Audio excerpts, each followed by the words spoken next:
नगर परिषद क्षेत्र के वार्ड संख्या 19 एवं 20 के मुख्य मार्ग सड़कों पर बीते कई माहों से जल जमाव की स्थिति बनी हुई है और मोहल्लावासी ही नहीं बल्कि आम लोगों को इस जल जमाव से होकर आना जाना पड़ता है और इस जल जमाव रहने के कारण लोगों को पांव पैदल चलना भी मुहाल हो गया है। तो इस समय अभी फिलहाल हम मोहल्ले के गणमान्य पोस्ट ऑफिस रोड के गणमान्य और प्रोफेसर आनंद कुमार सिंह से हम कुछ बात करेंगे इस सड़क के बारे में, जो जल जमाव है उसके बारे में बात करेंगे। आखिर क्या उनका कहना है, क्या कहेंगे इस पर? यह सड़क बहुत दिनों से हमारे जन्म के पहले से है और सब दिन इसका पानी निकास इस पोस्ट ऑफिस रोड के बगल में एक गड्ढा था, उस गड्ढे में जाता था।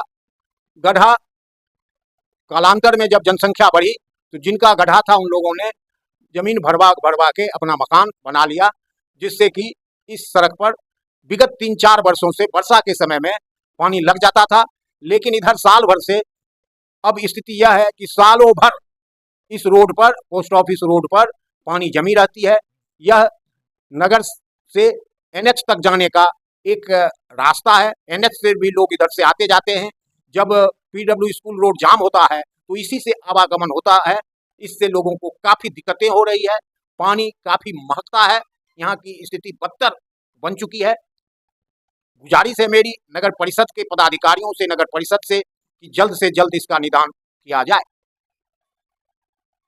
नमस्कार, मैं हूं सूर्यनारायण भारती, आप देख रहे हैं आपार खगड़िया। मेरी मौजूदगी अभी वार्ड संख्या 19 के वार्ड पार्षद सुनीता कुमारी के आवास पर है, जहां उनके पूर्व पार्षद और स्क्रीनिंग कमेटी के सदस्य विजय कुमार यादव जी से बात करेंगे कि आखिरकार पोस्ट ऑफिस रोड का जो जर्जर स्थिति है उस पर जल जमाव बीते कई वर्षों से चल रहा है। इसका क्या कारण है, उसका क्या समाधान हो सकता है, क्या कहेंगे आप? चूंकि आप उस वार्ड के वार्ड पार्षद प्रतिनिधि भी हैं और पूर्व वार्ड पार्षद भी हैं, इस संबंध में क्या कहेंगे? सबसे पहले सूरज भाई, आपके चैनल को धन्यवाद कि आपने जनहित के मुद्दे को उठाने का प्रयास कर रहे हैं, इसके लिए मैं आपका आभारी हूँ। पोस्ट ऑफिस रोड जल जमाव आप देख ही रहे हैं, बहुत दिनों से चल रहा है। इसका विधानसभा में क्वेश्चन भी किया गया था, जिसमें हमारे कार्यपालक पदाधिकारी ने विधानसभा को जवाब दिए थे, जल निकासी हम लोग बरसात के समय में मशीन द्वारा कर देते हैं, लेकिन जल निकासी हो जाता है। उन्होंने भी विधानसभा को दिग्भ्रमित किए, जबकि सच्चाई यह है कि सालों भर उस रोड में पानी जमा रहता है। यहाँ तक कि बहुत सारे लोग अपने अपने घर छोड़ करके कहीं भाड़ा पर रह रहे हैं, फिर भी कार्यपालक पदाधिकारी का इस ओर ध्यान नहीं जा रहा है। मैं उनसे निवेदन करता हूँ, आप वार्ड में 19 की जनता का सक्रिय परीक्षा नहीं लें। जिस दिन उनका खून खोलेगा आपके ऑफिस को तालाबंदी कर देगा। इसलिए आप अभी भी जगिए, जनहित का काम कीजिए। बरसात का समय आ रहा है, जल्द से जल्द इसका व्यवस्था कीजिए। एक सवाल और है कि उस जल जमाव की स्थिति का कारण कुछ और भी बताया जाता है, क्योंकि ऐसा भी सुना जा रहा है कि कुछ दूर कुछ निजी जमीन रहने के कारण नाला का निर्माण नहीं हो पाया, क्या कहें? यह तो कार्यपालक पदाधिकारी का क्षेत्राधिकार है। अगर जमीन नहीं है तो जनहित के लिए जमीन का अधिग्रहण कर सकते हैं, ये तो उनका प्रॉब्लम है। पब्लिक को चाहिए जल का निकास कैसे निकालेंगे तो उनका काम है। अभी तक आप लोगों ने, चूंकि आप उस वार्ड का देखरेख करते हैं, आप प्रतिनिधि भी हैं, अभी तक इस संबंध में कार्यपालक पदाधिकारी या फिर नगर सभापति को क्या कुछ संदेश दिए हैं क्या?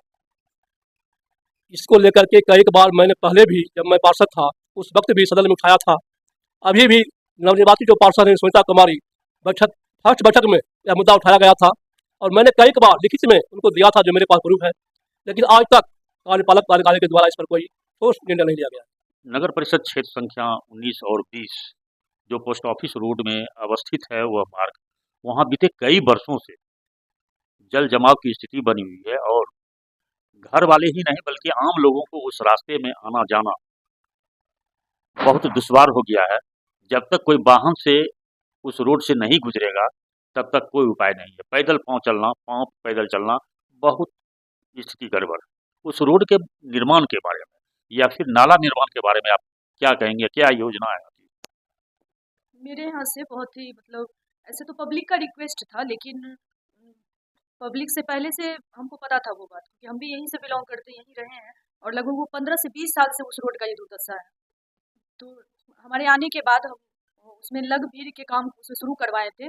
पहले से हम अपने ऑफिस के कुछ स्टाफ और यहाँ के जेई साहब को लेके गए थे, तो वहाँ के कुछ गणमान्य लोग से वहाँ के मोहल्ला वासी से मिल के हम बात करके वहाँ पे उसी टाइम लेवल वगैरह किधर से नाला का निकासी हुआ, किधर से किधर बनना है, क्या हाइट रहेगा, ये सब नापी वगैरह हो गया था उसी टाइम, लगभग ये आपको 3-4 महीने पहले की बात है।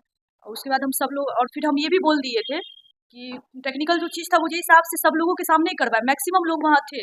और बाद में फिर हम ये भी बोले कि आप लोगों को भी आवेदन सम्मिलित रूप से लिख के देना होगा। एक आवेदन पे सब लोग आप लोग साइन करके दीजिएगा कि जब हम काम शुरू करवाए यहाँ, तो उस समय आप लोग काम को बाधित न करें किसी भी कारण से, क्योंकि इसमें एक और बात है कि हमारे नगर परिषद से पहले भी उसका टेंडर हो चुका था, लेकिन विवाद की वजह से वो काम शुरू नहीं हो पाया, क्योंकि कुछ पब्लिक का डिमांड्स था कि पानी आप इधर पास करिए, पानी आप उधर करिए, तो इस वजह से वो काम रुक गया था। फिर से ऐसा सीन नहीं बने, इस वजह से बोले थे कि आप लोग को आवेदन देना होगा कि आप लोग बाद में फिर से वही प्रॉब्लम क्रिएट ना करिए। तो वो लोग तैयार हो गए थे उसमें, और आवेदन भी सम्मिलित रूप से हमको जमा किए थे।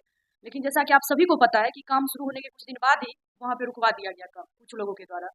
तो इसके बाद हम बहुत परेशान भी थे और बहुत कोशिश कर रहे थे, लगातार बैठक किया जा रहा था, वहाँ संपर्क किया जा रहा था, और मैक्सिमम लोगों का कहना हुआ कि उस के बांध पे इस पानी का निकास किया जाए। तो उसमें बस एक अड़चन आ रहा था कि किन्हीं का वहाँ घर पड़ता है रोड पे, उनका निजी ज़मीन है, तो मैक्सिमम लोगों का सलाह था कि उनके निजी ज़मीन को तोड़कर नाला बना दिया जाए। तो एक चीज़ यहाँ पे समझने वाली बात है कि किसी का भी निजी ज़मीन आप लीजिएगा तो सामंजस्य से ही ले सकते हैं, और ये बात आप लोग पहले नहीं बोले थे। पहले तो बोला गया था हमको कि ठीक है आप दोनों रोड नाला दोनों बनवाइए साथ में, तो आप इधर ही से पानी निकाल दीजिए थाना रोड होते हुए, हम लोग को कोई आपत्ति नहीं है। और जब उस पर काम शुरू होने लगा तो कुछ लोग वहाँ आपत्ति जता दिए इस बात को लेके। तो निजी ज़मीन पे इन लोगों का कहना हो कि आप निजी ज़मीन पे तोड़ के उनका बनाइए। तो फिर यही मसला चल रहा था पिछले 2-3 महीने से। तो लेकिन हम लोग लगातार संपर्क कर रहे थे, और फिर बहुत ही आग्रह के बाद अच्छी बात है कि वो जो जिनका ज़मीन है वही वहाँ के लोगों की दुर्दशा देखकर, वहाँ जितना दिक्कत होता है उस रोड की वजह से, तो अंतिम में वही अपना बड़ा दिल दिखाते हुए अपना ज़मीन देने के लिए तैयार हो गए हैं।